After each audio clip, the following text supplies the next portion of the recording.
Good afternoon, ladies and gentlemen. It is Thursday. It's April the 28th, 2022. It's another Technical Alpha podcast. Glad that you could join us today. If it's your first time, welcome. And thank you for giving us a shot. We talk about video games, movies, television, and everything in between. And then at the end of the show, people ask us questions, and we attempt to answer them. Usually poorly, but if we didn't, it wouldn't be nearly as entertaining. Before we start this show, we have a very important question that we ask each week. In fact, it's the most important question of every single week. Mr. Black, how was your week? It's actually a pretty good week this week. I went and saw a dietitian. So did that. You got in to see a dietitian before the age of 40? It happened? I did. Okay. I had to wait about 3.5 weeks or so before we could see her, but hey, that's not bad. Got it. Yeah, she's very confident that we can get my stomach back to its normal glory. And I'm already feeling a lot better from some of the stuff that she recommended and different things. So she said it could take 3 weeks to a month before things really starts, getting back to normal. 3 weeks is like the universal constant for all things body related. It's a fucking weird thing. Yeah. So yeah, we're trying that out. If this doesn't work, then we're gonna try something else. But so far so good. Awesome. I've been feeling better just in general. So yeah. You're looking better. Week. You're looking rested. You don't have baggage under your eyes this week. You're looking like you've got some decent sleep. Looking like you're feeling better in the stomach. You've got a Picasso to your right. Oh yeah, that's Kai. He drew me a picture yesterday. He said, "This is me." You know what? It's pretty close. Pretty close. Pretty close. And I don't know. Is that a beard or is that a mask on your face? I don't know exactly what it is. It might be a mask. It might be a beard. Looks like it. It is the eye of the beholder. You know. It's true. Jim Carrey has been doing lots of crazy shit. Maybe Kai's right behind him. You never know what you're gonna get. I like it. Taken after his mom with the arts. I dig it. So is that one? Do you have like the new fridge? Is it magnetic? Because so many fridges now aren't fucking magnetic, which is annoying because you can't hang macaroni art on a fridge without magnetic. I don't actually know if our fridge is magnetic or not. We haven't put anything on the fridge. But somebody gave me a really cool idea on the stream yesterday. Okay. They said when they were younger, yes, they had drew a picture for their parents, which was very similar to this. Right. And then they had it. His parents had it blown up, so it was like the size of that there, and then they framed it and put it in the house. So maybe I'll do that. Fire! I like the idea. I like the idea. You know what else? Another idea that I've seen people do before is they'll take the picture that their child will draw, and then they'll commission an artist to do like a interpretation of that as like a slightly more detailed drawing based on what they're seeing that the kid has produced, and then they have that as a thing as well. And that's another popular thing. But that's awesome. Is that the first one? Is that a No. Oh, okay. He's done this before. Okay. I was getting excited. I was like, oh, we got the first picture out on display. Yeah. All right. Well, hey, hang on to it all the same. Are you gonna end up being like my mom? There's a whole fucking box upstairs of terrible art. We keep all that stuff. And horrible everything in a box that should be burned and never seen by any human being ever again. You say that now, but when you have your own kids, you'll be like, you're gonna keep everything. Oh no, I'll do it for my kids. It's just that it's like one of those things that, like, for your own sanity, when you find out your parents have that box, you're like, oh God, please no. And then of course they invariably bring it out when you get married or you have like your first real serious girlfriend, and like one day you walk into the living room. Yep. Mom's got the shit out, like, oh, wasn't he so cute? Look at him naked in the tub when he was a baby. There you go. Awesome. Well, I don't have a son to draw me anything, so this week didn't quite have as much excitement on this end. We just worked on the house and continued to get a bunch of stuff done. So this week was just a lot more of the same. We put in. What was it that we put in? We put in a bathroom, another bathroom fan, the one upstairs. The bathroom fan went in this week, and by that I mean we half put it in. It's technically in the ceiling, and it's got a hose attached to it. So the original fan that was there, you know, the house 35 years old, and back in the 80s, they thought that a 3-inch hose was enough air movement to do literally anything in a bathroom, despite the fact that clearly every time they would have taken a shower and turned the fan on, it was doing absolutely nothing but making noise. And so eventually we discovered, and drawing power, but accomplishing absolutely nothing. So, in the future, we discovered that 4 to 6 is a much better choice. 4 is usually okay for most bathrooms, unless you get a real big one, and then you'll get like 6-inch fucking HVAC hose to be doing whatever monstrous bathroom you might have. But our first thought was, all right, so they had a roof vent for this one. It wasn't one that came out of the siding or anything like that. It just went, because it's the top floor, it went to a vent out of the roof with a stack. And we're like, oh, okay, well, this one that we bought has a 4-inch hose, but it comes with an adapter for a 3-inch step down. So we'll just step it down at the termination point at the roof, and then in the future, if we want to, if we don't get enough airflow out of that termination point, we'll just swap it out and we'll drill a bigger hole in the roof and put a new vent in or whatever else. So we get up there. And this might only mean, well, I'll try to explain it for those who don't maybe understand what this means. Jeff will know. So our roof pitch is 4 and 12, which means if you go up into the attic, for every 4 inches in towards the middle of the house, the roof goes up 12. And the lower the number, the lower the pitch, or the lower the angle of your roof. And 4 and 12 is more or less as low as you can go before you have to actually change the structural form of the roof to allow for various things, as well as changing the shingles that you use so that the water can't reverse back up underneath the shingles and enter the house. It's a very shallow roof. And Dad and I, neither of us are small men. Dad's the smaller of the two, which isn't saying much because Dad is like 6'2", 230 pounds, and I'm 6'6", 220. There's also this point, it's who's the shorter of the two that goes up into the attic for some of these things, especially for this one, because the vent fan is only about 4 feet in from the edge of the roof. So there's maybe 2.5 feet between the blown-in insulation and the roof. And if you've ever been in an attic space, especially one that's not finished, you'll know that it looks like Hellraiser. So every single fucking 2 millimeters of that roof from shingle nails is just impaling doom everywhere you go. So if you raise your head and you're not thinking about what you're doing up there, or you stand up a little too much when you're trying to shuffle yourself around, you're just like, how many versions of tetanus do you want to give yourself when you're up in an attic space? So Dad gets his Tyvek suit on to crawl into this blown-in insulation that we've got, and for whatever reason, I mean, it's good for us, but they put a shitload of blown-in insulation in that fucking attic. The shit looks like a ski hill when they're just putting out fucking fake snow. There's 4 feet worth of friggin' blown-in insulation. So Dad gets up there and he's doing the breaststroke to try and get out to the edge of the fucking roof to get to this vent. We finally get it all pulled out, and that's when he discovers that the 3-inch hose that's attached to that vent at the top of the roof isn't really attached at all. It's kind of just hanging on by a thread. It was like a wire of some kind, and there was tape there, but the tape wasn't doing anything. It was just fucking there, probably because the tape is older than I am, quite literally, 35 years old. And so when he pulled it down, he discovered, well, that hasn't been venting anything for years. And the area around the vent in the roof, so the plywood in the roof is just rotted in a circle from blowing moist air for 2 decades into that cavity.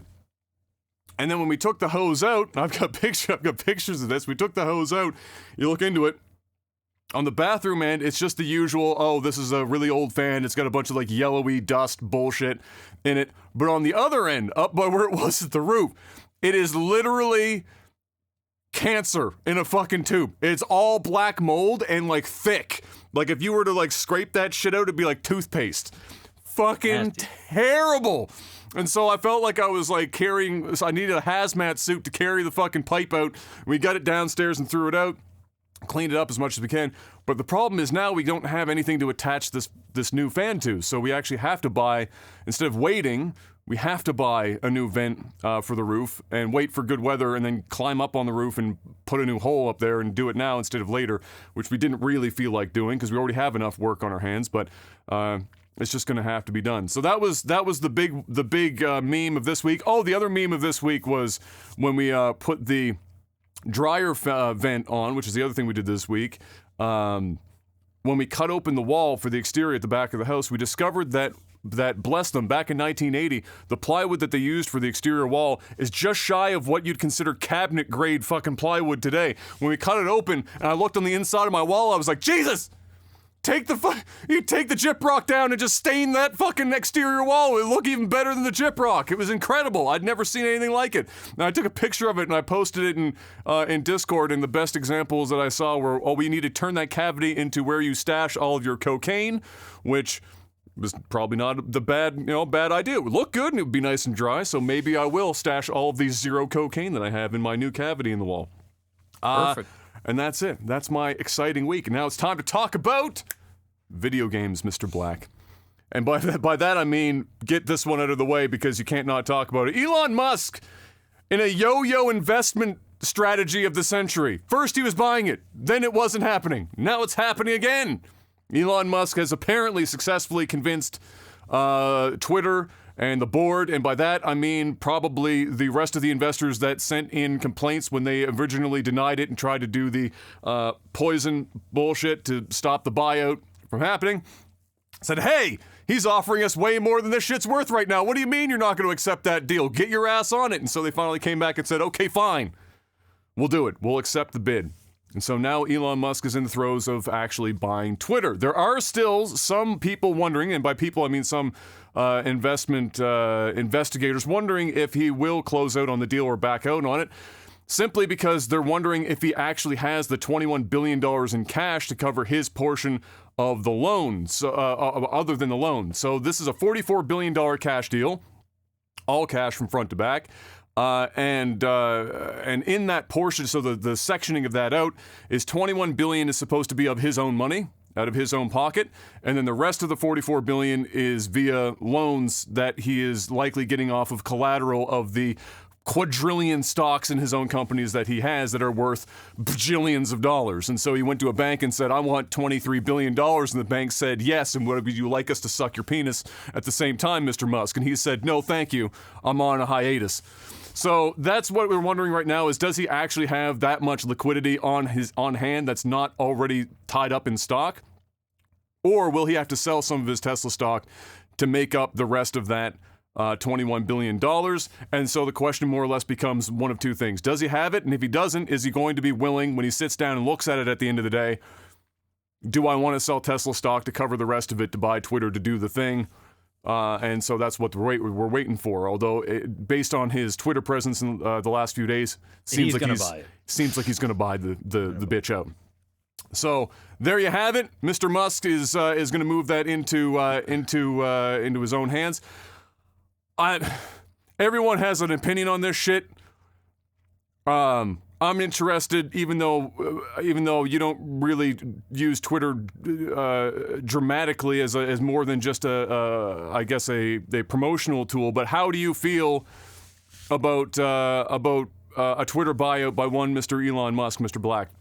Do you feel like it moves the needle at all, or do you think this is just more the same, and then Elon's just pocketing this shit because he can, or what do you think about the situation? Well, I mean, I think I talked about it on a podcast not too long ago where I was like, this guy wants to, get his own media company. He wants to, he doesn't like fake news.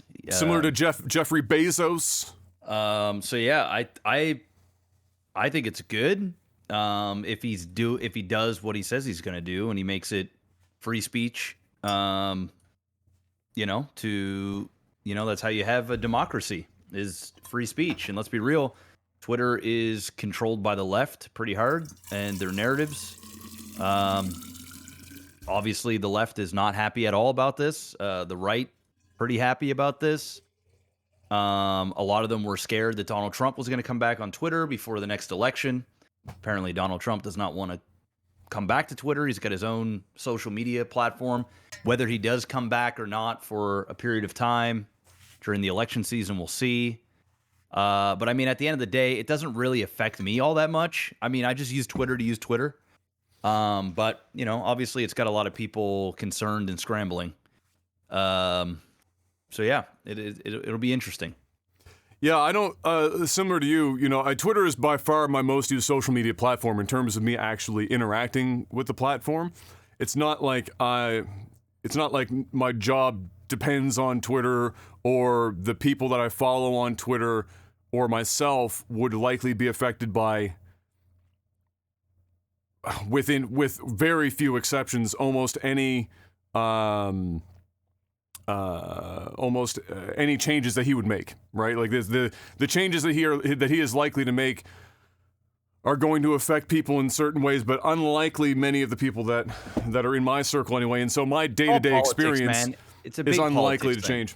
Yeah. Yeah. So that's all it is. I appreciate to a degree on the surface the concept of trying to make a social media platform as, I guess the word you'd want to use is unbiased as possible from a political leaning, because social media platforms, when they hit critical mass, unfortunately, whether intentionally or unintentionally, do become a tool that is able to be weaponized for political gain, one way or the other, simply by the virtue of so many people interacting with it on a daily basis. And so, my only concern is that when somebody says that they want to make it unbiased, or the free speech thing, although the free speech thing is what I need to, he mentioned when it comes to free speech as the law currently and would evolve to include, not that that's like perfect, but I guess ultimately it is what it is. The political thing about the whole it being left-leaning is 100% true. Like, Twitter is definitely, and especially when Jack controlled it, Jack himself was a particularly progressive individual with some very strong opinions, and those opinions, as the head of Twitter, trickled into Twitter itself, as you would imagine it would. So, I will be interested to see how he, and by he I mean Elon Musk, manages to attempt to make any social media platform, or in this case for him, Twitter, as unbiased as possible. Because in my opinion, my assertion is that any social media platform owned by either publicly or privately or publicly by an individual, or in the case as it were before, a group of individuals that were relatively like-minded at Twitter HQ before Elon would have bought them out, it is nearly impossible to not impart ownership biases on the moderation of the platform. That has proven true throughout the history of the internet and throughout the history of publications. Every news publication has a political bent based on who owns and operates the newspaper. Every TV media channel, political bent based on the ownership. Social media. But Elon has a long history of not swaying towards one side or the other. He's donated almost the same amount of money to the left side campaigns and the right side campaigns. Yeah. Not just in the last couple of years, but throughout the history of him doing donations. He doesn't claim to be a Republican side or a Democratic side.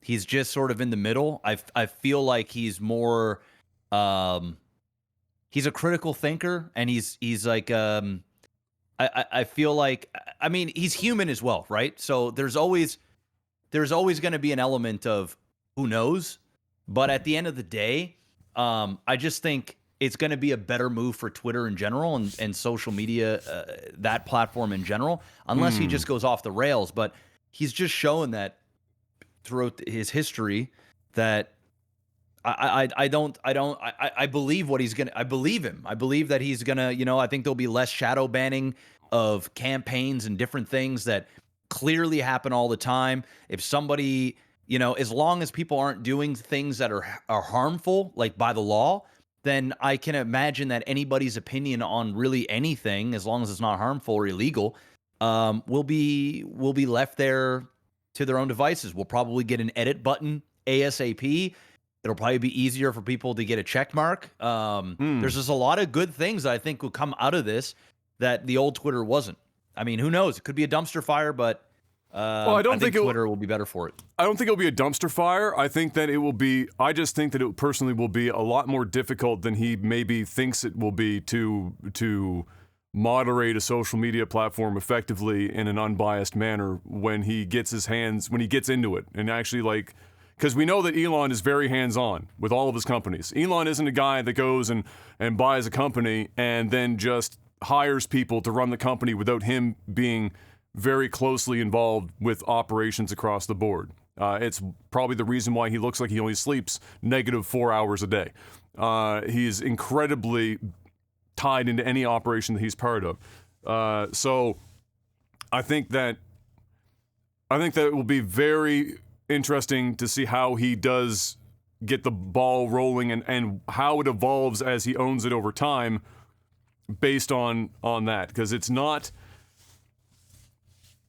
I don't envy anyone that would have to try to come up with moderation tools and policy for anything like a social media platform, even for something like Twitter, which is in the pantheon of current social media platforms on the smaller end of the scale. That's a fucking hefty job, and we'll see how he manages to make the magic happen.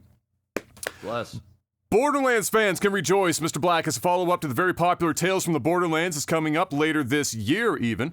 More updates apparently going to be coming this summer. Whether that's part of Summer Game Fest or not, I don't know, but that's what they have cited. And Sony and Microsoft both, but I'll go through this in order. Sony and Microsoft both are looking to do ads in their games in a more consistent and ubiquitous manner. Beyond your typical arena ads in sports games and the like, ads in menus and other areas are apparently being considered. We've seen some games do this to varying degrees in the past, but this seems to be a more broad approach for the entire PlayStation brand. And this also ties into Microsoft, so I'll go through that one before elaborating any further. So it might not then shock you if Sony is considering it, and of course Microsoft is also looking into advertising in games. And in fact, there was research done that roughly some 90+% of those in the market space in general are looking to increase or change how ads are displayed in their games, whether it's a publisher, developer at Sony, Microsoft level, like a console owner, and all the way down through. This may lead, for Microsoft's side, to a less expensive or a free version of Game Pass to some degree. It would certainly allow them to help monetize cheaper versions of the platform, similar to how I suppose some versions of TV and movie streaming platforms have advertisement-based tiers that allow you to get in at a lower cost.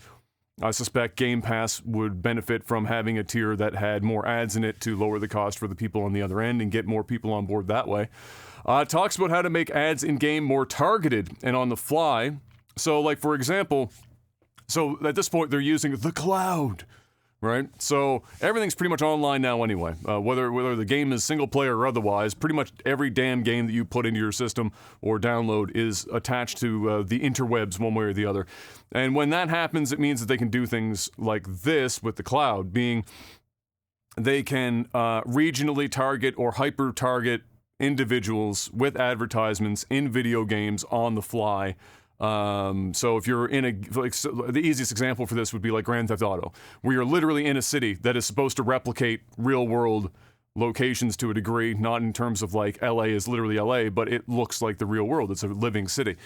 And in that city, as it were, up to this point, it's almost exclusively all the advertisements are just made-up companies. And most of them in Grand Theft Auto are memes of real-world shit.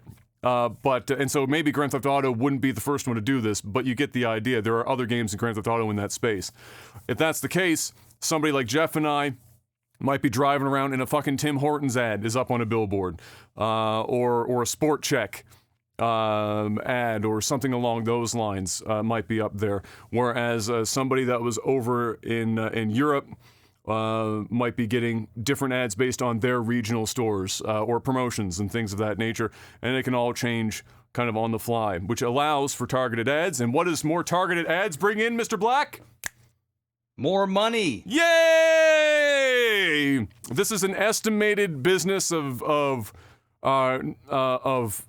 many tens of billions of dollars. Having this integrated into video games, it would dramatically increase the market value of gaming in general to do this, and most specifically in console and PC games, because as they mentioned in the article for the Xbox One, they understand that PC and console players are not conditioned the same way that mobile phone game players are in regard to having ads shoved down their throat, even if they do come with benefits like free in-game shit or just a free game in general.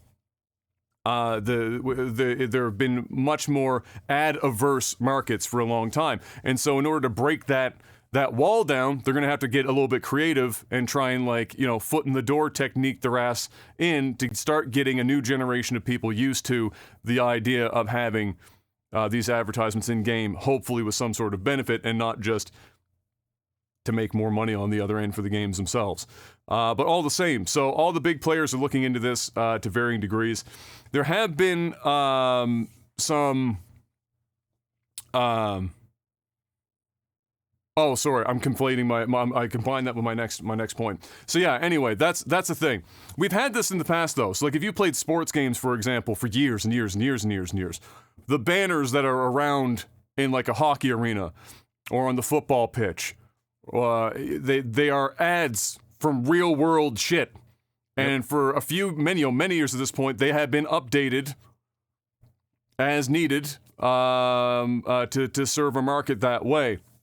It's just that this is supposed to be the beginning of making that a more ubiquitous across, you know, the entirety of the gaming sector, instead of just being more specifically about being in places that we've already seen them before. How do you feel about more I know this is almost a rhetorical question, Mr. Black, but how do you feel about more real-world advertisements being placed into video games, whether you paid for them already or not?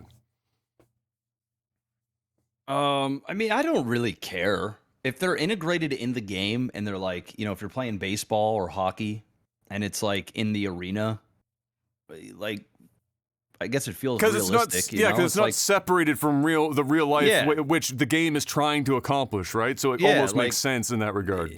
If there was like a minute or 2 minute random ad breaks in the middle of my gaming, yeah, that'd be a really big problem. But if there's product placement or some ads or whatever that are strategically put into the game to make it feel natural and maybe even add to the experience, I don't actually think that there's much of a problem with that, as long as it's not hindering on the user experience. Yeah, and I think that's probably the challenge. And then I'm sure there will be an argument to be made that for certain games that are much more fictional in setting, a little bit more fantasy in setting, and I'm not talking about Lord of the Rings showing a Mountain Dew ad, because we all know that's not going to happen, and if it did, fuck me. But more like, you know, let's say a BioShock or something like that, where it straddles the line between a fantasy setting and a reality setting, and you're trying to work some advertisements into that. I think the argument to be made will be it's the opposite of something like a sports title, where it's trying to mimic real life, where BioShock isn't necessarily, and it pulls people out of the experience. You know, they're going through this world that is technically crafted by people that isn't supposed to be an analog for real life, and all of a sudden they're getting, you know, a Mountain Dew ad in the game world. I think it will be a balance. It'll definitely be a balancing act, and it will be interesting for me to see which genres get what types of ad integration and how they're used and where they are in fact placed. But I think the other thing for me is that while I don't necessarily have a big problem with advertisements in games that are, you know, if the ads are subsidizing the game in some degree, like I'm not paying $90 for the game already. If I pay $90 for the game, The last thing that I want to have is every time I open the game to have an advertisement punch me in the mouth. I've already given my $90, and I'm playing a single player game or something. I don't necessarily feel like I should be getting a bunch more advertisements slapped around. It's kind of like, I guess people will get used to it, and I would too. You know, the argument will be made that the advertisements are help funding the development of the game, where it's like, oh well, without this $5 million that not to shit on Mountain Dew anymore, but Mountain Dew has provided us for this game. We wouldn't have been able to develop this game without the help of Mountain Dew, and so they, the ads have to be there. It's almost like watching a movie, and a character is awkwardly holding a can of Fanta, and holding it in an exact like this, that unnatural. Nobody ever holds a can like this, but they have to make sure that the entire logo is visible for the entire time. Dwayne "The Rock" Johnson with his energy drink in his like massive hand, where he's just like cupping it with like the very tips of the insides of his fingers. It's a little silly, and one of my favorite movie bits is like, for example, Wayne's World, the whole fucking like the advertisement pitch shit that they did in Wayne's World, where he's got like the entire Pepsi fucking suit and the hat and like the Pepsi fucking can, and they're talking about, I just don't understand all the, but it's very apropos of this whole situation. So yeah, we'll wait and see how ubiquitous and invasive they get, but they definitely, like they've mentioned, and they're aware of it, the PC and console market isn't exactly going to be clamoring to have a bunch of advertisements slapped into the game, so it will be a delicate process for them for sure.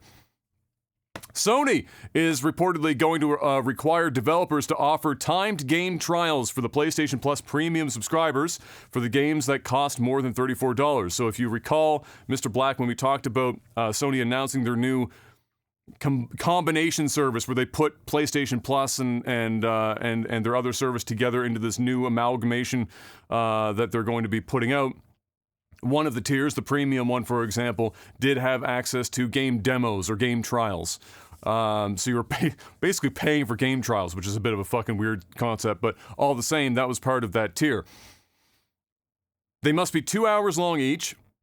Devs will have up to 3 months time to offer the trial, and the change will not be retroactive, meaning that people that are already on the platform will not have to retroactively create these trials. There have been reports that have cropped up since then, so as soon as this was posted, people were saying, wait, the developers that are going to put anything on PlayStation are going to have to take the time to make a 2 hour long demo of all their games that cost more than $34? That's probably not going to go over very fucking well. And so there have been reports subsequently that apparently Sony is going to, in part or in whole, be the ones dealing with the trial creation process, however the fuck that would work.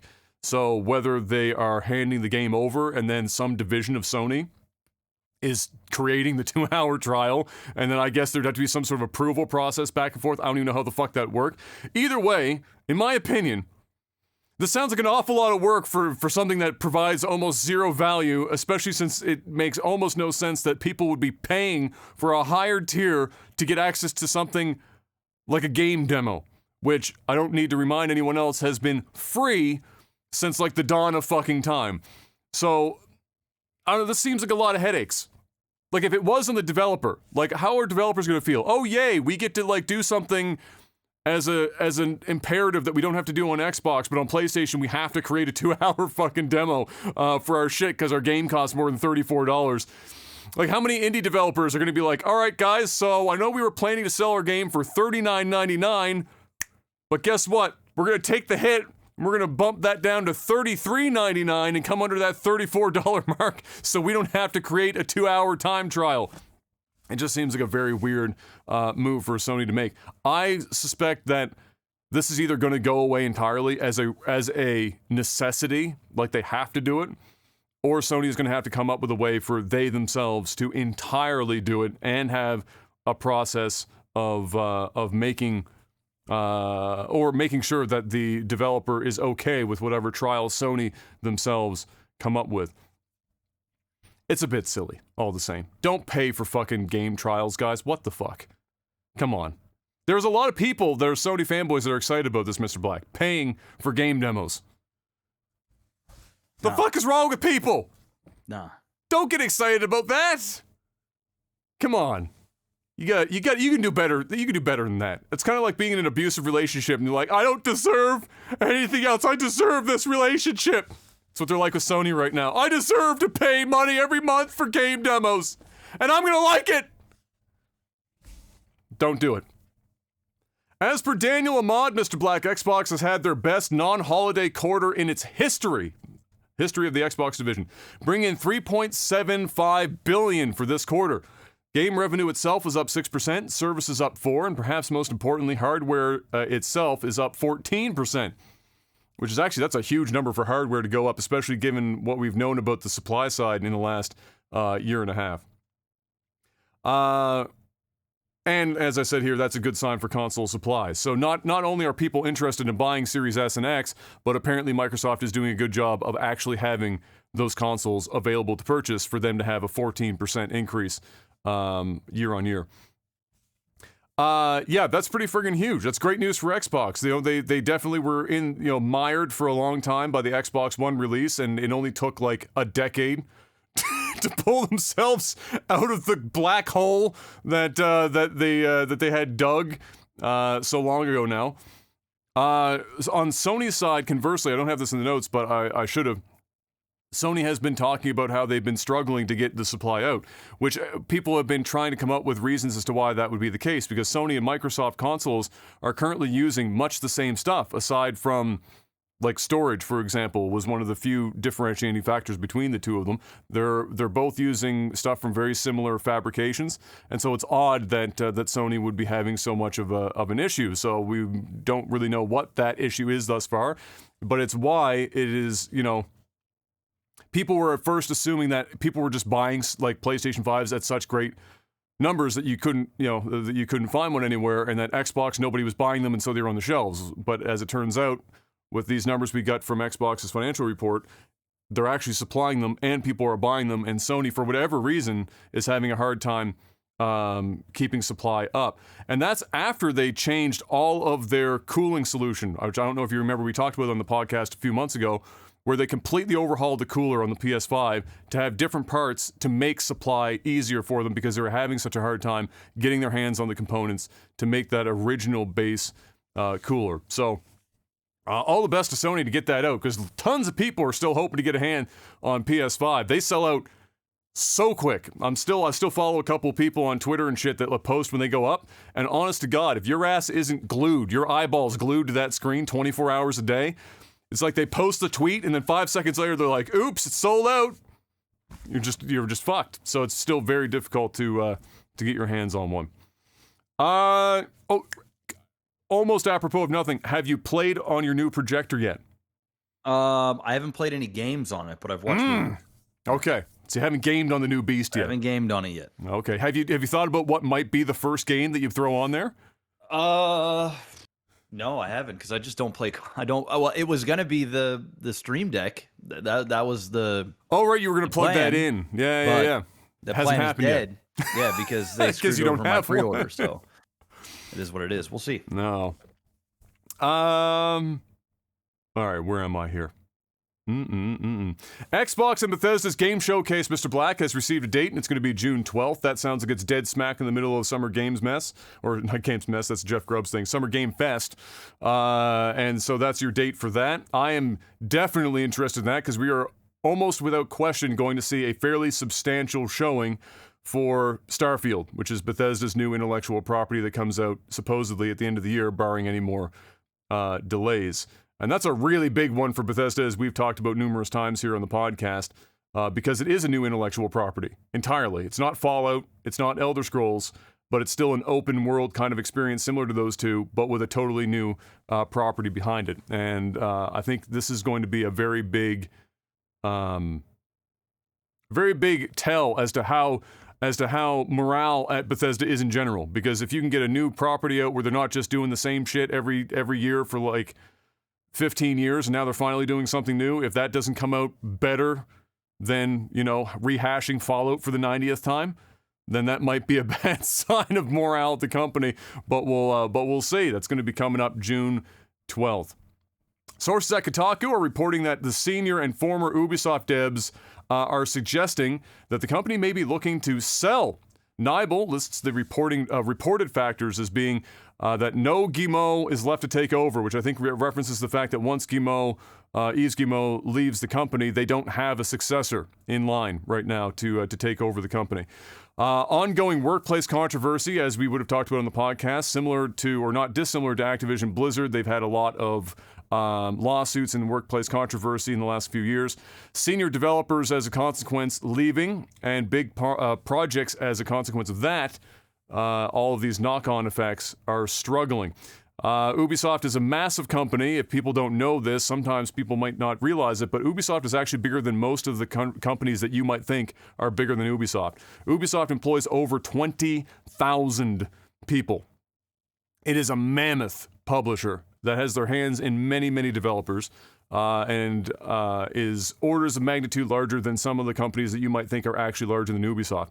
As such, I suspect two things. One, it's going to be a relatively expensive buyout if somebody puts their hands on Ubisoft. And two, it's entirely possible that whoever buys them out is going to be doing a lot of laying off.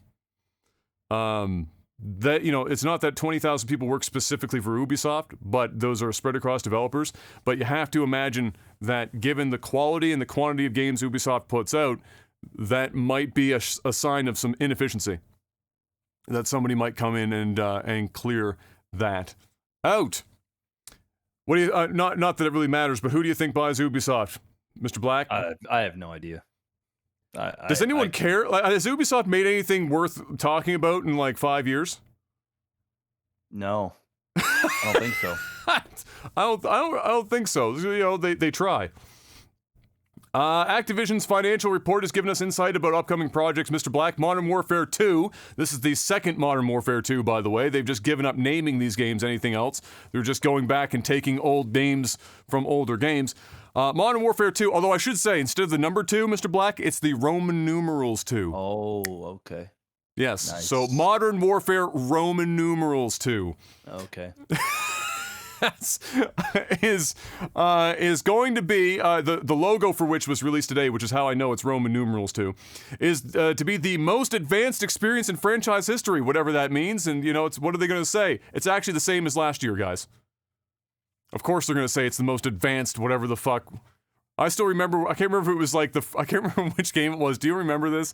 It was an E3. It was I don't know if it was Black Ops or Advanced Warfare or whatever it was. But it was like they were showing at E3, it was an underwater level, and they were swimming, and they were talking about how the fish, like, interacted with you swimming through the water, like, as a talking point for a Call of Duty game, at which point, I checked the fuck out. Yeah. A new Warzone, as we already knew, but a new Warzone that's built from the ground up, because the current one is a spaghetti monster of, like, 5 different game codes. Will be revealed later this year, but the release date is not known as of yet. Diablo, I am actually interested in that, because I have enjoyed, despite how broken and stupid Warzone is, it has been one of the best Battle Royale experiences by far, and so if they've got a new one built from the ground up that doesn't run like a pile of dog shit, I'll probably be at least a little bit interested in checking it out. Also, very important news, Mr. Black, prepare the phones that you own. Diablo Immortal has a release date, and it's coming out on, June the 2nd, I believe? And not only that, because Blizzard apparently also realized that not everyone has a phone, or a phone that would play the game, or that they would want to ever play it on the phone. They are releasing this bad boy on the PC as well. After all that stage bullshit where they fucking destroyed their entire reputation in 5 seconds on stage at their own convention, they're releasing it on PC after all. There's an open beta that will be released on the date of the mobile release, so June 2nd, open beta for PC. And I guess their logic behind it was everyone was just going to fucking emulate that shit on like BlueStacks on the desktop anyway. Pretty much, yeah, pretty much. So what are you fucking around with? Just put it on the PC. Put it on the Blizzard launcher and call it a day. Also in Blizzard news, Overwatch 2's beta has gone live, Mr. Black, and bolstered, or one of, I guess, probably a few betas, has gone live, and bolstered by a major streamer uptake, of course, probably paid and otherwise, as well as Twitch drops galore, and a guaranteed beta access for anyone who watches 4 hours of that bitch on Twitch. It has breached 1 million concurrent viewers this week for the first time in franchise history. So a lot of shit coming together to make it happen. But shit, if you can get any game on Twitch over 1 million concurrent viewers for any period of time, that's some pretty good fucking advertising. And you better hope the game was ready to be watched. Because if you've got 1 million eyeballs concurrent on Twitch, that means like for every hour it's at that mark, you're cycling out a lot of people, which means that 1 million actually represents more like 5, 7, 8 million people getting their eyeballs on that shit. And so that's a big push. And they need it, because as we've said for many times up to this point, nobody really cares about Overwatch. But evidently, hopefully after this beta, maybe several people will actually give a fuck about Overwatch. And Blizzard needs any W's they can get. Lowercase, uppercase, middle case, whatever the fuck, Comic Sans, W, any W you can get your hands on right now at Blizzard is going to be enormous. So hopefully something works out for them in some way, shape, or form. And finally, Mr. Black, in the gaming news segment, speaking of Twitch had some of their inner discussions made public this week via Bloomberg, and it's unsurprisingly stirred up the creator space again. I'm sure you saw this crop up on your Elon Musk-owned Twitter feed this week to some degree. So what was announced as being in discussions at a table for possible release as early as this summer included incentives for more advertisements, somewhere in the neighborhood of 7 minutes of ads per hour, I believe, was one of the incentives that were listed as a possibility. New peak subscriber revenue split to be, instead of 70%, knocked down to 50%. So if you don't know how shit works on Twitch right now, it's a mixture of things, really, because it's a clusterfuck of grandfathered contracts, semi-grandfathered contracts, pre- and post-Amazon buyout contracts, and everything in between. So the standard as it is now is a 50-50 split for tier 1, 2, and 3 subs, I believe. And then once you hit a certain metric, you get like a ramp up where it's like 50 at tier 1, slightly higher if somebody goes in at tier 2, and 70% cap out at tier 3 subscribers. And then there are people that have 70 flat across the board at all 3 tiers. Many of those are grandfathered contracts or major stream accounts on the platform.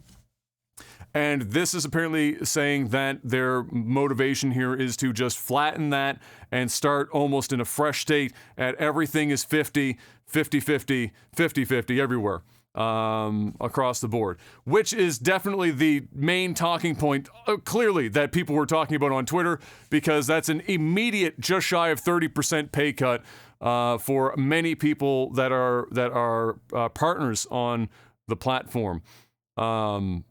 And that would be no bueno. As you can imagine. Imagine going into work one day and be like, all right, guys, so heads up. In like 2 months, 30% pay. Gone. Yeah, no. Get back to work. No. Oh, if you want to make up for that, Yeah. run 7 to 8 minutes of ads per hour, and then by the time you are done, you might actually make just as much as you were before, but now you've pissed off all of your viewers for spamming ads. So, pissing off all of the viewers for spamming even more ads, whether they're Twitch imposed pre-roll ads or otherwise, which people have been trying to get Twitch to fuck off with forever, because nothing will destroy engagement more than a person clicking on a stream that they think they're going to be interested in, and the first thing they see is a set of 3 fucking pre-roll ads. So more ads for the viewers to get annoyed with, coupled with a massive 28%, upwards of 28% rev share cut for streamers on the other side. Or not rev share cut, but a loss in revenue. And coincidentally, this targets the biggest contracts on the site. The average person coming in that they already have 50-50 aren't going to be hit all that hard. They will be at the upper end if they have the ramped up scale. For all the tier 3 subs, they'll lose that 28% revenue on that. But ironically, this targets their bigger platforms, right? Their bigger streamers. If they don't already have contracts where they just flat out can't change anything. And so that's the stupid thing. So they've got pissing off their bigger and oldest and longtime partners, pissing off their viewers, and then, but wait, there's more, Mr. Black. Along with this, they also have a new tier system, so the tier system will change to some degree. To what degree, we don't know. And no more exclusivity is also listed as a possibility here. Some people are postulating that it's unlikely to allow for simultaneously streaming, meaning your content creators won't be streaming simultaneously to Twitch and YouTube, but instead just have the option to stream to Twitch or YouTube, which is still technically not an exclusivity clause. It's just like a modified clause. And then, like I said, some or all of these changes could be coming early in the summer. So it's a very weird thing to do, to even suggest or to have any of this made public that you might be considering getting rid of exclusivity while also taking a massive cut out of the pocket of your content creators and pissing off viewers all at the same time. It's almost like they want people to leave en masse to a different platform. You can't do all of these things at once and not expect some people to like actually question mark, like, okay, am I going to take a hit moving? Yes, but is it a long-term play I need to consider because this is where Twitch is trending? Maybe. And that's a crazy thing. I mean, I know I've been particularly hard on Twitch here for the last couple of years on the podcast, not really cutting them much slack, but this is why. The fact that any of these are even on the table, aside from exclusivity being lifted, which should have been done, I don't know, years ago, is indicative of who runs the company currently. There are people that aren't from this space. Clearly. They can't be. They don't understand it. They're seeing it they're seeing it solely as ones and zeros.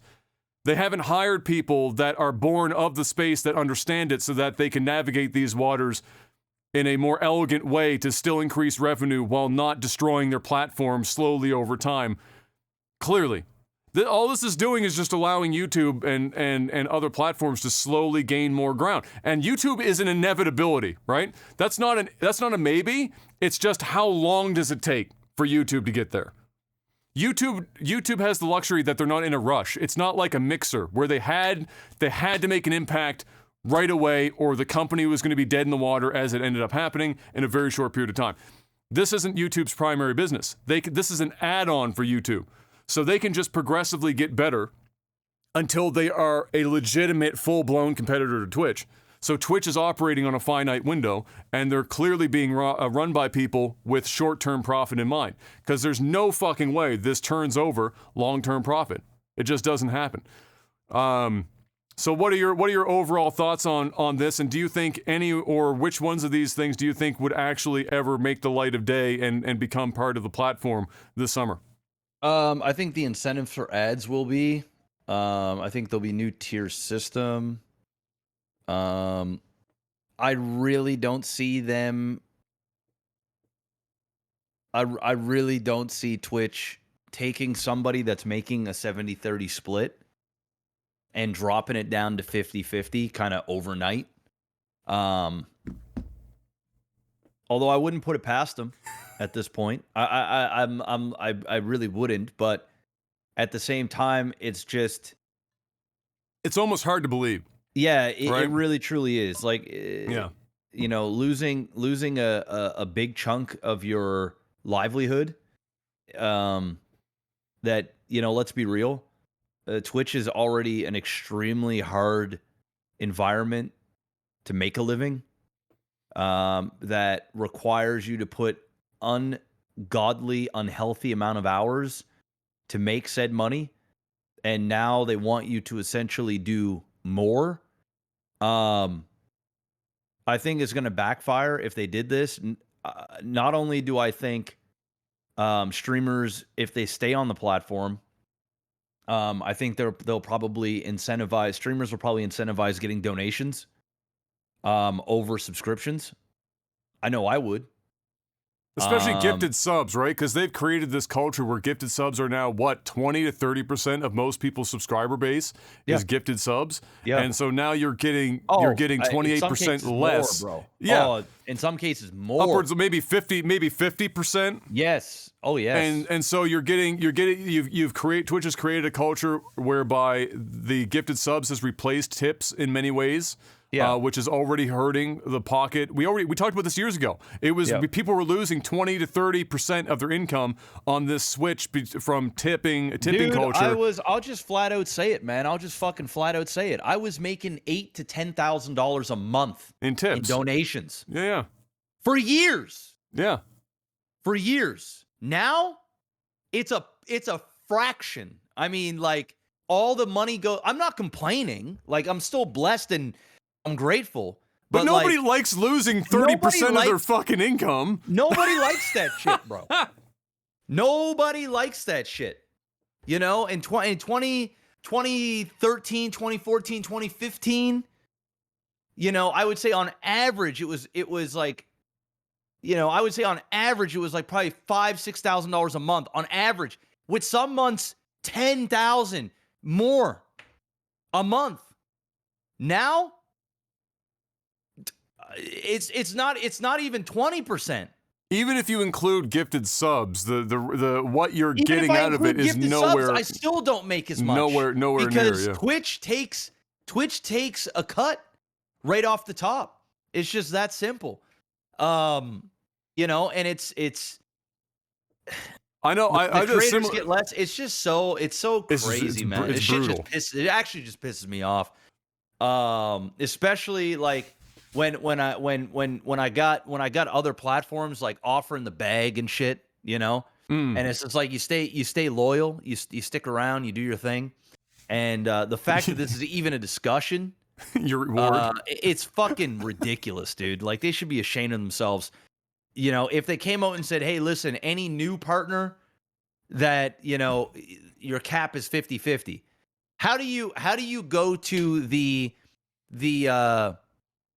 the large streamers, right, that got 10, 20, 30, 40, 50,000 subs and they're bringing in hundreds of thousands of dollars a month for Twitch, and then you go, hey, I'm just going to take away 30% of that right off the top, and I'm doing nothing for you outside of I'm going to create some incentives for you to blast your stream with more ads so that we can make hundreds of millions of dollars in ad buys, and then we give you a fraction of that, and we make money on the ads. It's fucking ludicrous. It's actually insane.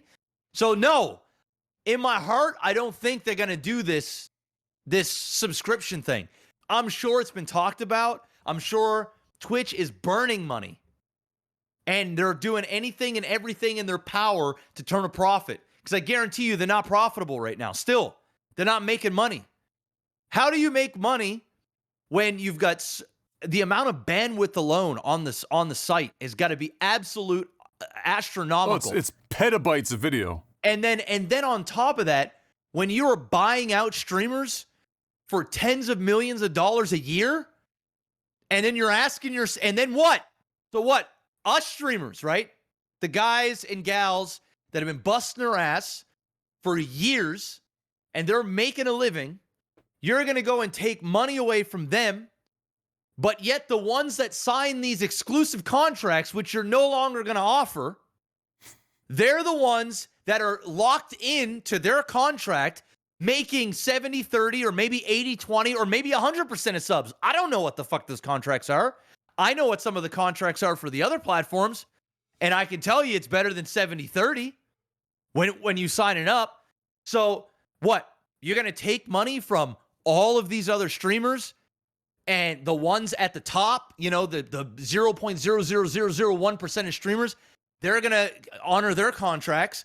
They're going to make a ton of money. And then what? Dude, if they did this, they're basically telling the streaming world, we give up. We give up. And when I say by give up, I mean they're not going to like lay down and die, or they're going to be resold or anything. It means, listen, We're done playing the guy on the block that has the biggest dick all the time. And we got the best streamers, and we got the best this and the best that, and the best. The number one. This is them laying down and saying, hey, guys, we had our run for 12 years or however, 11 years as the number one gaming platform. Whoever wants to go out there and burn money like we did to take the number one spot, you go ahead and take it.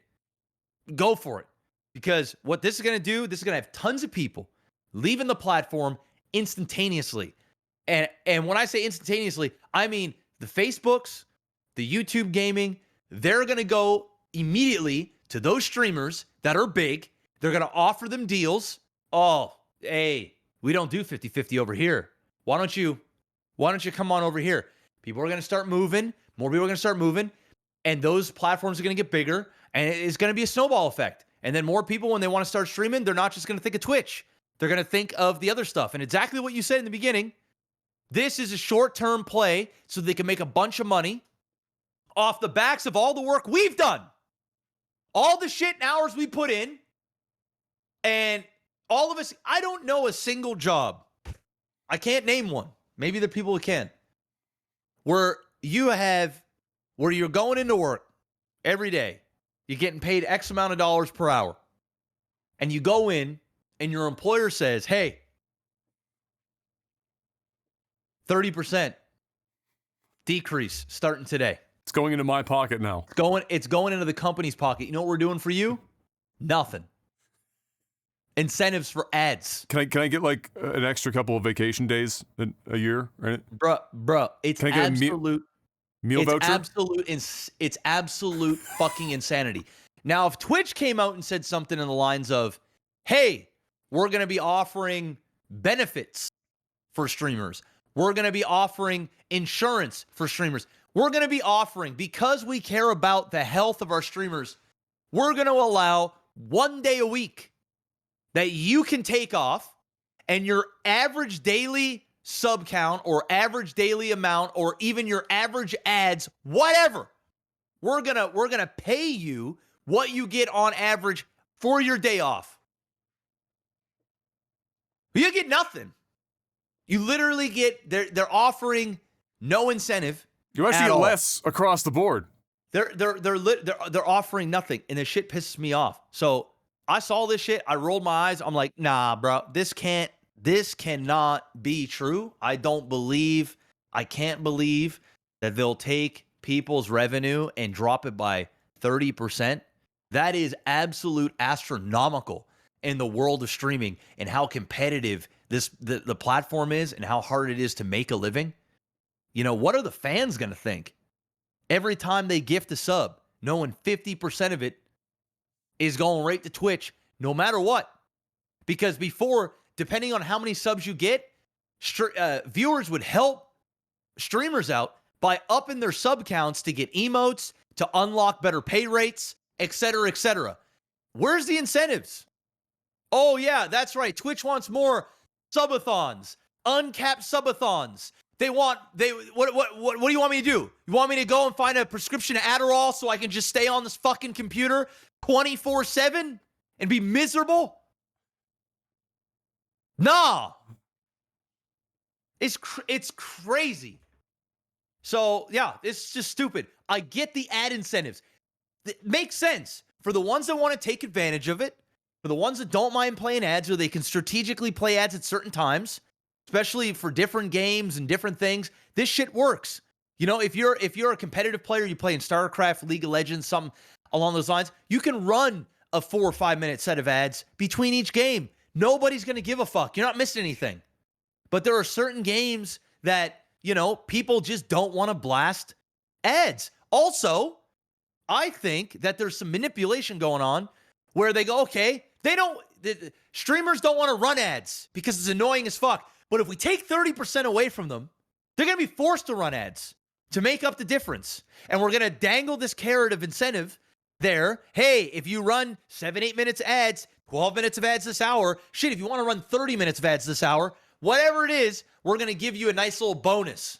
Oh, and since you lost 30% of your revenue, you probably should take it. And that incentive, by the way, is not going to make up for the 30% cut. And you don't even know if the incentive is for everybody. These incentives might be for only specific streamers in specific categories, in specific regions. Yeah. This might not even be across the board, and I highly doubt it will be. I highly doubt it will be. So, you know, I you know, this shit works me up a little bit because it's sad to see Twitch do these things. Like, I understand they got to make money, they got to profit, but damn, dude, it's almost like there's no thought process that goes into this. They need to get a bunch of streamers on board with these guys to ask us what we really think about these changes, because we want to make more money. We want to make more money. We want to make more. And Twitch just needs to learn how to work with us so that we can make more money together. Instead, it seems like they're just taking more and more from us, and we have to grind more and more to maintain what we've worked so hard to get. I don't know, man. I don't know. You know what my question is that if Twitch isn't profitable in the year 2022, especially after 2 years where the watch counts and stuff would have been, I suppose, yeah, maybe they are making money. Maybe they're just not making enough. Maybe they're just way too in debt. Well, that's like my question is, if in the amount of time that Twitch has more or less controlled the market in its entirety, they haven't figured it out yet, they're never going to figure it out. Ever. And I think this is indicative of that. This is not a creative solution to make revenue. This is the laziest possible solution. It's literally just going in and an accountant going, oh, so you're giving 70%? Well, I can make you X dollars if we actually just take that 7 and turn it into a 5. And that's as complicated of a fucking solution as they've got here for their revenue, supposed revenue problems. We're talking about a website that's been around for so long that's supposed to be video content first, but still has the worst back end to any video platform I have ever personally interacted with. So look, whatever decade that these guys have existed in since the peak of Twitch in 2012 to 2014, which is what I consider the golden era of the platform, just prior, I guess, and just on the very dawn of the Amazon takeover, is that nothing has really progressed. We still don't have rewind. We still don't have the ability to properly manage the back end of our own VOD content. Discoverability of that stuff is completely useless. Just give us something, man. Jesus fuck, man. This is making up for the fact that they haven't been able to monetize in more intelligent ways in a market that they have solely controlled since 2010.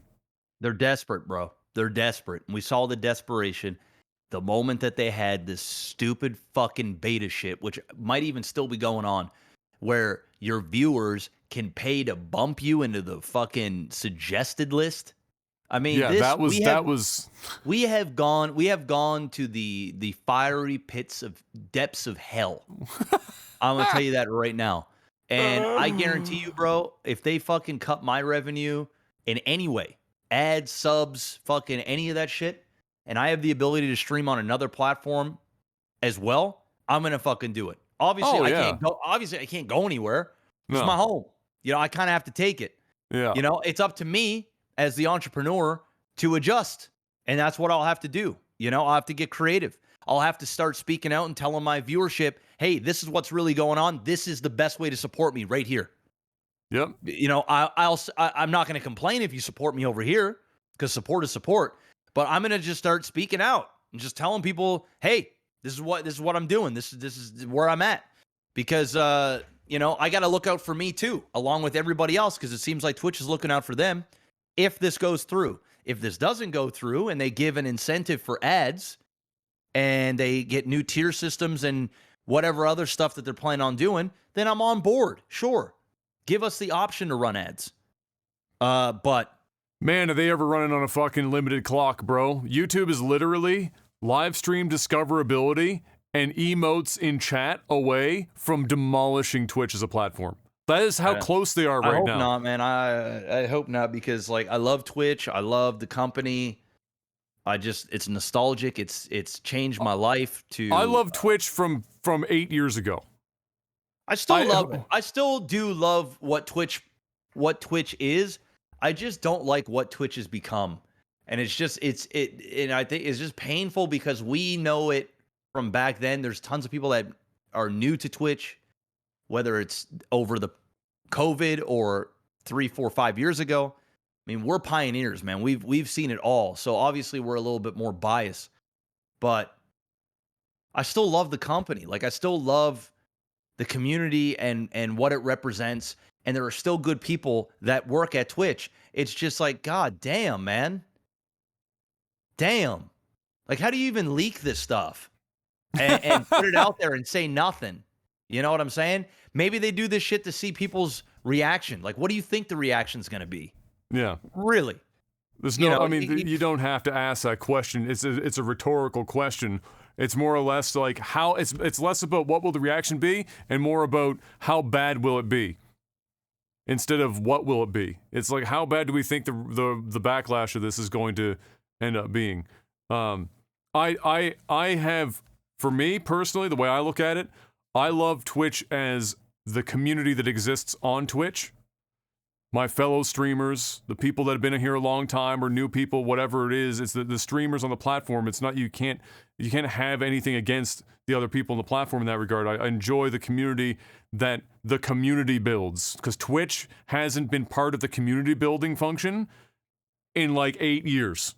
So the community that exists on this platform solely exists because the people have continued to be the whipping pole over and over again and stay here against all odds. So I love that. And I have loyalty to the people that no longer work at Twitch. There is, to my knowledge, at this point, exactly goose egg people that have been part of the journey of the creation of this platform, and especially those that have helped me more directly over my career that still operated this company at this point in time. The people that are clearly making the decisions right now are definitely not those same people. And this was a change that started to crop up the last time I had conversations with our original contacts before they left the company. And at that point, you could, in talking to them on Skype, the way that they had to answer questions told they me knew what was where up, it was man, going. bro. They were all buying time, man. People had to put in a certain amount of time after the buyouts, and you could just tell people, like, it just turned into a corporate fuck show. Yeah. Obviously I'm not going to name drop anybody or anything like that. No, that's why I'm avoiding names. I've had conversations and it's not necessarily that, Twitch became toxic or I haven't heard any of those types of things. Like, there's been no scandals or anything that I'm aware of outside of that one, person that we won't mention. But outside of that,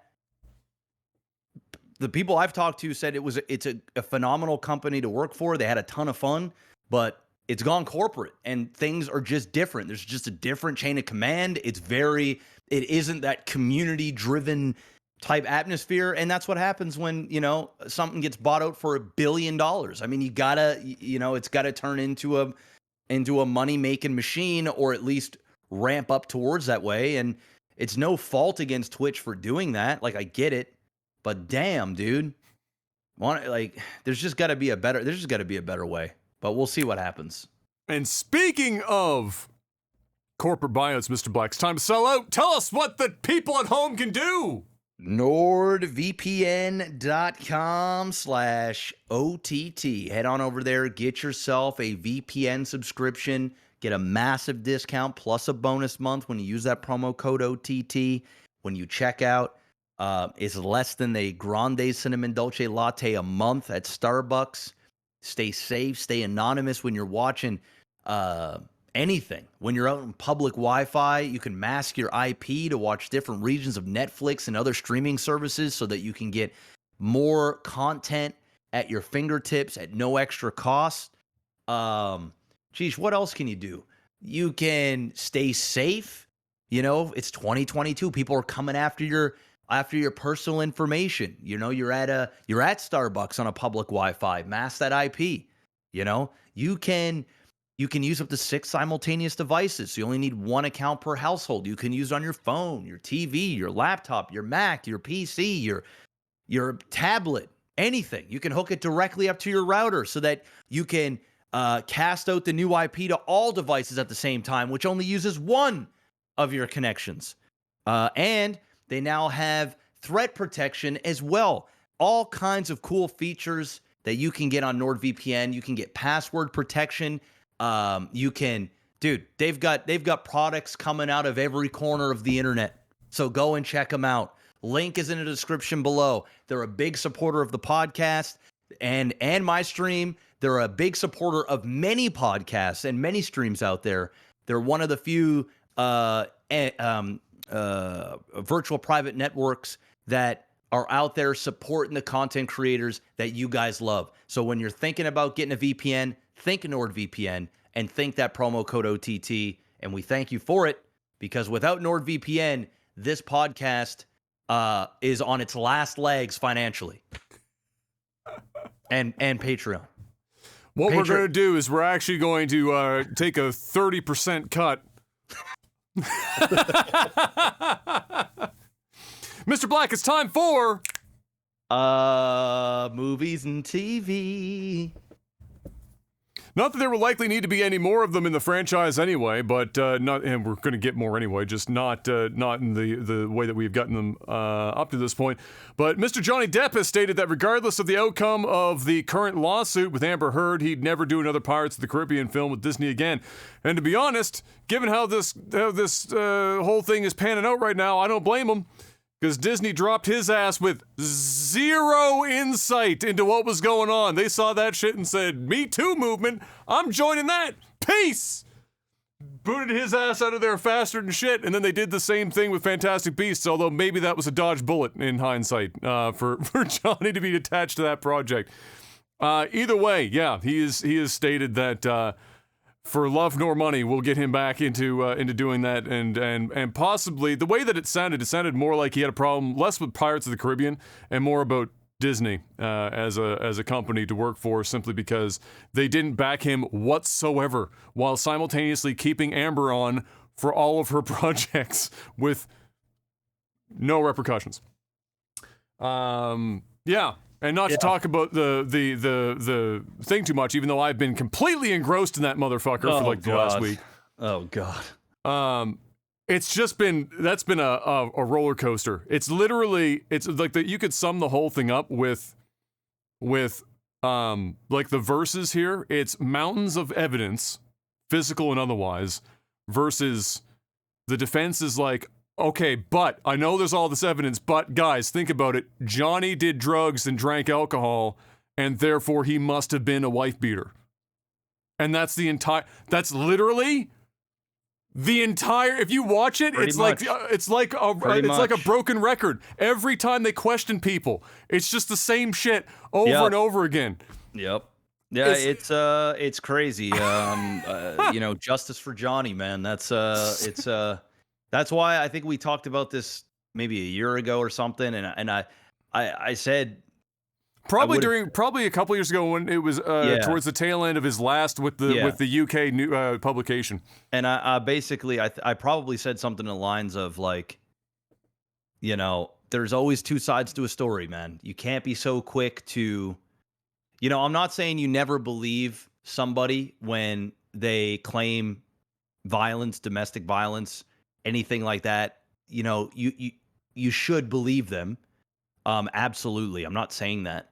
But at the same time, prosecuting somebody without their due, trial, whether that is literally in the courts or having somebody be able to stand up for themselves, but everybody's so quick to just pick a side and prosecute and destroy people's reputations and things like that. It's a sad story. It's, do I think Johnny's a perfect? Absolutely not. No. Do I think he was probably pretty damn toxic at times? Absolutely. Yeah. Do I believe he's a woman beater? No. No. I don't. No. I really, truly don't. I believe that the whole thing's been manipulated. I think shit has just gone too far. And look at, now they got to do this publicly. It's not a good look. I feel for Johnny Depp. I even feel for Amber Heard to a degree. Is not a good situation to be in. But framing somebody to be clearly at the level that she was saying he was, it's clear that he was not anywhere near that. Do I believe he was probably emotionally abusive, manipulative? Probably. But I believe it was probably both sides. Well, it's obvious it was on video. I mean, you can hear what she was doing. Video and audio. You know exactly what was going on. You can see what's going on. But I'm not 100% on Johnny's side, but I am far more sympathetic to Johnny and what he's been through and the amount of money, reputation, stress. I'd be on drugs and alcohol too, going through all that stuff. It would just not be. It would not be a good time. So yeah, I feel for him. And shame on anybody that jumped the gun on this guy and wrote him off to be something that he clearly wasn't. This wasn't a situation that. It's just, I don't want to talk too much about it because it's one of these things. The trial's not over yet, but it's in my opinion, it's slam dunk. I don't see how it goes. Amber's any other defense way. would have to be sitting on something nuclear, basically. Yeah. It would have they'd have to literally be intentionally sitting on something so huge, and then waiting for them to be able to bring their witnesses in and do their side, and then wait to the very end for recency effect and just drop an absolute nuclear bomb on the case for this to sway any level-headed individual on that jury. Yeah, and I mean, we're not even talking people just on Johnny's side. We're talking people on her side as well defending Johnny. It's dude, you come on. And it seems like, which is nice that I've been seeing, it seems like the media, the consensus, everyday people are starting to see the truth, because a year or 2 years ago, Johnny was public enemy number one. Now it's holy shit, this is redemption. But you know what, though? You know what's sad? I don't think it will ever be a full redemption because I don't think so either. You can't be. It's similar to when news media puts out something to try and be the first to announce something as a thing, and then it turns out to not be true. And by the time they've already put that out, the reach is in the millions. Yeah. But then the post that's updated or a redacted thing that they then talk about doesn't get the same reach because it's not salacious. So you get this net effect of 80% of the people that saw that originally it never reaches their ears that oops, they fucked up. And so the publicity or the public nature of this, which Johnny demanded for, by the way, Amber didn't want this to be public. Of course, she didn't want this to be public. She didn't want the UK one to be public, but this time Johnny was able to swing it. It's that I think, and Johnny hinted at this when he talked about in some of his earlier statements about him just wanting the truth to be out, whether this is a win or a loss for him. I think he's more interested in the court of public opinion than he is about the actual court itself. I think he's going to win both. I think he's going to win the court of a public opinion, and I think he's going to win the courts as well. Will it be a complete slam dunk? I don't think so. It never really is, but you never know. But I wish them both. Yeah. Some kind of peace because I get angry, Jeff. I know I do. I get angry thinking about it because I just We're talking about a guy that clearly has a bunch of issues from early in life. And like many people in Hollywood, abused alcohol and drugs to a relatively severe degree. And yet, despite that, it's mostly unhealthy for him because for everyone that's taking the stand, everyone says he is nothing but a pleasant individual to everyone that he interacts with at all times. And so he's really just damaging himself in doing what he's doing. And then from a partner perspective, if he was a woman beater, you would think we'd probably have heard about this shit. You don't just magically become a woman beater at 53 or 57 years old. That shit doesn't just sneak up on you in your 60s and go, oh fuck, I haven't slapped a bitch. I should probably start that before I take one for the team and die. I need to get that on my bucket list off. That doesn't just happen. You'd think you'd have heard about that shit. He has kids with another woman. You would think that this shit would have already fucking cropped up, but it didn't. And so my assumption thus far, hearing the tapes that Amber herself recorded, and then everything else that we've seen up to this point from both him and her for depositions in 2016 and now, you know what it points to is that Johnny is already somebody that is dealing with a lot of personal baggage. Clearly, we heard about it during this fucking case. He aired all of his fucking dirty laundry since childhood for the public to hear. So we know he's fucked up in that regard.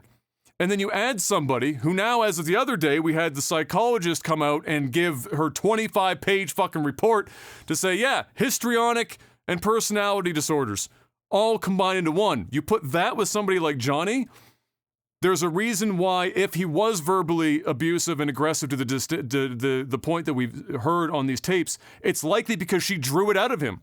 Listen to how she talks to him. Well, I mean, she did a lot of videotaping, man. It was almost like she was planning to frame this dude. Like it was just too much. It was too many coincidences. And but she's admitting to hitting the dude every time he leaves. She was trying to draw out. It was almost like she was baiting him to do shit. You know, it was like. Well, she did say, "Tell the world, Johnny, and see who will believe you." Yeah. Which, at that point, the judge could have said, "All right, guys." Yeah, I'm going to save us 6 weeks. We can all go home now. Literally on tape saying the shit. It's crazy. It'll be interesting to see where this all lies in the end. But there you go. It's sad one way or another, man. It is sad. It is sad. I do hope that the cap this off for me. I do hope that he wins this. Public opinion, I think he wins majority right off the rip, but I do hope he wins in the court, and then I hope that a major studio that's not Disney takes a chance on him to just give him a redemption in some sort of major role and bring him back into the fold, because he deserves. The dude's a fucking good actor. If all you've seen is Pirates, you maybe go and check out some of his other shit. The dude's been doing this since the 80s. He's been around for a hot minute. In a surprise and uncharacteristic post. Oh wait, how the fuck did this end up here? That's a game. Oh no, it isn't. This is a movie. I debated myself. In a surprise and uncharacteristic post from Shigeru Miyamoto via the Nintendo Twitter account, it was announced that the Super Mario Bros. Movie has been moved to release on the 7th of April 2023 for quality assurance reasons. It was a classic. It ain't ready, and at Nintendo we don't release it until it is. Kind of deal. So there you go. You gotta wait to see Chris Pratt as Mario for a little while longer. The Batman 2, unsurprisingly, has had its sequel announced with Robert Pattinson returning. I caught the Batman since it went digital here. Managed to watch that. I enjoyed it overall. I did think I didn't love it as much as some people did. I loved Robert as Batman. I think he did a great job as Batman. Colin Farrell, was it, that did the Penguin? Yeah. Fucking stole every scene that he was in. That was and we're getting a spin-off, I believe, for him doing that. And I'm watching he sold the fuck out of that spin-off being on in the scenes that he was in. But for me, I think my only real gripes with it, I like that it was basically noir Batman, right? It's crime-solving noir Batman. But in attempting to do a whole bunch of setup, clearly, for 2 more movies that come after this, for me, it got a bit muddy in terms of keeping a consistent antagonist. Like, we know that, like, at a base level, the Riddler is technically, like, the overarching antagonist for the film, but it kind of loses that in the mid-section of the film because of the detective solving bits where he's pulling in, like, the Penguin and the people that work for the Penguin and the people that are also working with the city and all the other shit that's going on, and then all of a sudden the Riddler pops back up, like, after the middle part of the movie and be like, surprise, remember me? I was part of this movie. Yeah. And so, like, it got a little bit muddy for me, but I understand why it happened. It's definitely a whole bunch of setup for the next movies that are coming. It was shot well, some beautiful scenes in that. my favorite is probably the fight in the hallway in the dark, guns going off, Oh, and it was dope. like stop. It was Dude, like I saw stop that motion in IMAX, animation. man, that shit was hard as fuck. Yeah, that was hard as fuck. That was Yeah. probably the best. The best That's shot. like that was one of the dopest scenes in any Batman movie I've ever seen, and it was just like gritty, dark, yeah. realistic, Oh, dude. artistic.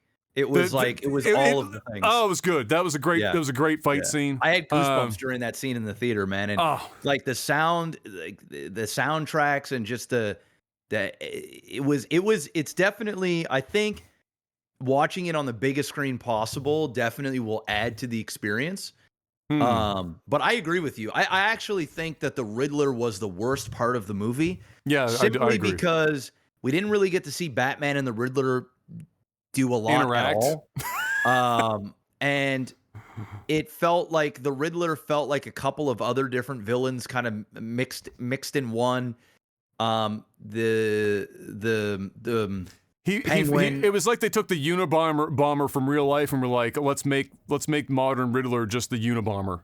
Yeah, I mean, I didn't More hate him. It was like, it just wasn't your traditional comic book type villain, which I also enjoyed, but I can see why some people weren't resonating fully with that character and sort of that arc.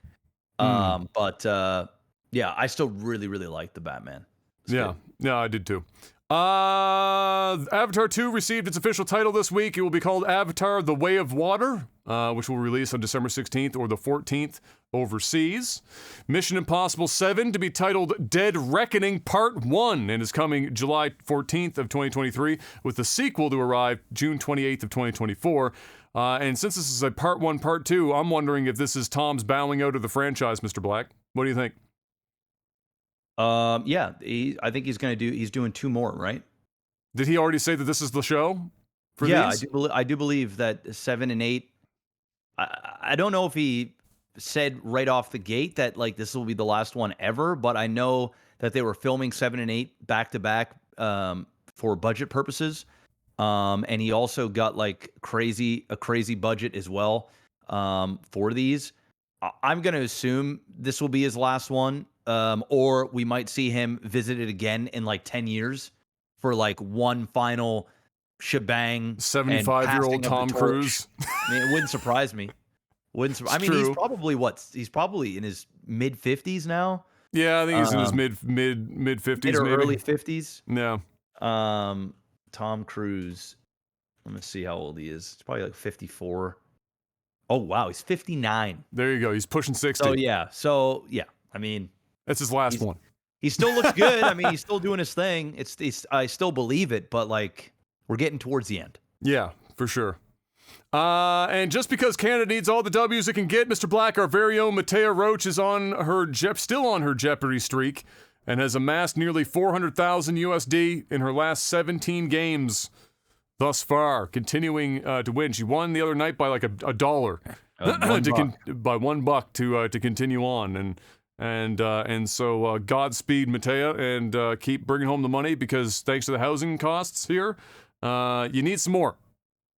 You need to win some more. Double that, actually, if possible, and then you can buy a house. So keep going, keep winning Jeopardy.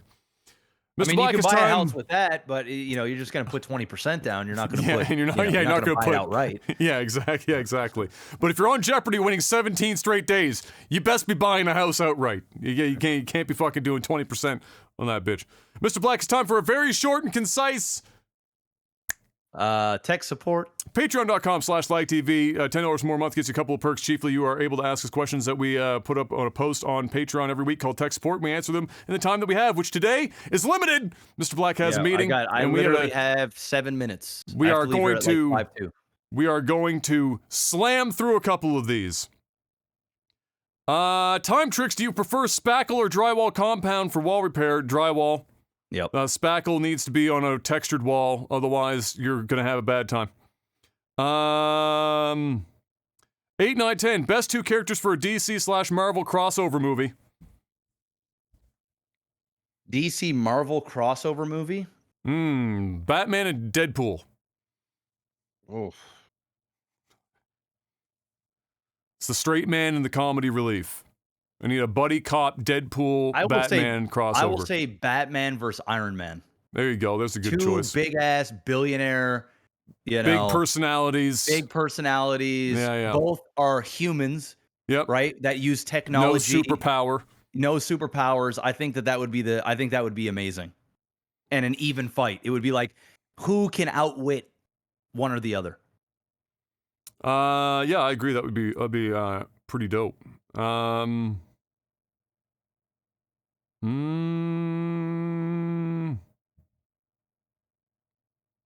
Here you go, Jeff. This is a good one for you. You've been given an unlimited budget to produce the best reality TV show ever created. What is the name of the show and what's its theme? For example, Love Island or The Ultimatum, etc., etc. What's your ultimate reality TV show?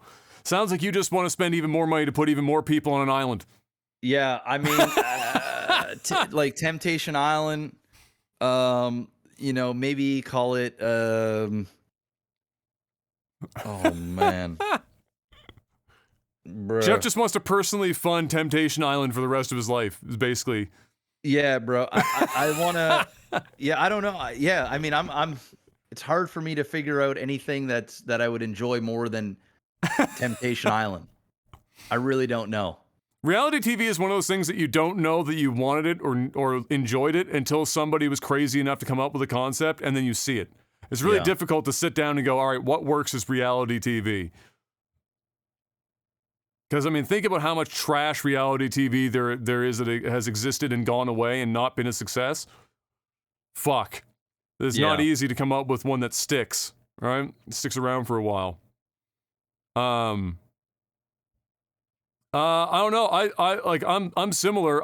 My reality TV show was canceled because the producers of the show were idiots and ended up resulting in the suicide of one of the members, and now the show is like permafucked. And that was Terrace House. Terrace House. Terrace House. Yeah. Terrace House. Yeah. So that was my like slice of life crack for a while, and then they went and fucked that up because the producers were stupid. And then sadly lost a human being because of it, so that was fucking dumb. But yeah, that's more or less, that was like the pocket of reality TV that I could watch a lot of in perpetuity. The really trashy stuff, I need breaks. I need cleanses in between, and then I go back and I binge them, but I need cleanses. But like a slice of life type shit, I watch that shit day in and day out. Dr. Samurai asked, what's the count on the number of the grind copies sold? Mr. Black, do we have an update? I can maybe figure this out.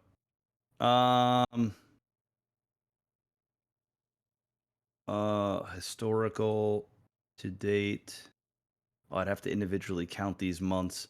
I would say what, for I mean, if you were to count digital and paperback, we're probably 1,500. Nice. Yeah, and that's not including like Kindle Unlimited, where people can read it for free. Oh, like, right. These are just yeah. like, you know, part of the program or whatever. Sold. On average, I sell. On average, I sell about 2 books a day. Let's go. Yeah. So it's slowed down actually quite a bit. Actually, that's a lie now. I haven't sold a book in a week. Time to sell out. Amazon.com. Search it right now. The Grind. Get your copy today. 2, 4, 5, 6, 7, 8, 9, 10. I only sold 17 copies this month. During Christmas and stuff, it spikes, but I don't ever really advertise it that much. Yeah, you don't even advertise it. Yeah, it's just like organic now. You know, it's just like doing what it does. You've put it out into the wild. Yeah. Yano asks, finally unlocked this tier after 2 years. Well, thank you, sir. Welcome to the tech support tier. Thank you. Quick question here. If you could magically bring one natural feature from another part of the world to Nova Scotia, what would it be? Are those golden Hawaiian beaches your first choice? Let's hear it. No. I would I would, because our beaches, like, yeah, they're rocky and stuff, but we have enough beaches here. It's not like I'm yearning. We got a for couple more of like beaches. pretty Yeah, decent decent ones. beaches, honestly. Yeah. Yeah. It's just the weather. It has to be. It's not the beaches that are the problem. It's the weather. That's what I'm going. That's what I'm going. Listen, man, if we could bring Florida weather Minus the humidity. minus the humidity. I mean, I'll even take the humidity over the fucking shit we got. But like, give me 100%. Just give me sun. Like, give me warm. We're talking 15 plus degrees Celsius year round. I'm not talking fucking 7 months. I want that shit all year round. And Nova Scotia, would be an amazing place to live. Now it's just a okay place to live. And the things that made it amazing aren't so amazing anymore. So yeah, I'm just gonna go with weather. Give me sun. Yeah. If I could reduce, I don't need year round because I've said this on the podcast before. I think I would get tired of it. But I can travel somewhere and get some cold. Yeah. I would much rather have to travel to get that cold, maybe go skiing, go to another province or whatever and get that feel. I don't want to have to travel to get the sun. I want the sun to be here and then travel to get cold, because the cold, it gets old, man. I mean, fuck, this week it feels like first week of October. Like, it's just dog shit weather right now. It's bad. I would say the only other thing that I'd like is if I could bring features here. If we could get like the mountains and glacial lakes that they get out in Alberta, out that way, they're pretty dope, and would fit in with the rest of our topography and what we have here as it is. I think that'd be great. We're a relatively outdoorsy people here in general, and so adding some of that would be kind of nice, because we have lots of lakes and whatnot. But Yep. You slap a Lake Louise and a mountain behind it, and that's a step up from what we have here. So I think I'd probably go with that. And that's it, ladies and gentlemen. Ask your questions if we missed them this week, because we do have to cut it a little short for the meeting. So we'll get your questions next week. If you ask the same ones, just copy pasta unless you come up with what you think is a better one, and we'll get to those guys next week. Thank you so much for stopping by. Hopefully you enjoyed yourselves. Hit the follow button here on Twitch or on YouTube if you haven't already. Hit up the RSS feeds anywhere where you can get your podcasts. You'll be able to find us. Tell a friend about the podcast if you think they might enjoy it. And until we see you next week, peace. Peace.